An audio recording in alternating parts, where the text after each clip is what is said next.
This is brilliant. Have a listen to this. What I didn't know about him was he was a fundamentalist Christian, and I didn't know that. And we're sitting on the fairway one day just talking. And we're talking about life, we're talking about this, we're talking about that, and then he brings up the Bible. And I said, don't give me the Bible, I don't want to hear the Bible. And he says, what do you mean? And I said, I'm an atheist, I don't believe in that garbage. And he says, well, what is it about the Bible you don't think is true? And I said, I don't know, I never read it. And he said, well, you're not an atheist, you're a moron.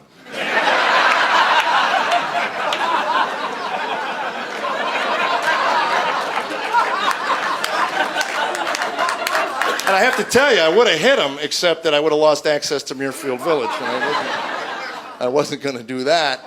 And I asked him to explain himself, and he said, well, to be honest with you, a true atheist is not only a biblical scholar, but is scholarly in all the face of the earth. And after a long intellectual journey has come to the conclusion that there is no God of the universe. You, on the other hand, want to circumvent the entire intellectual process and just come to the conclusion that there's no God. That's lazy and moronic.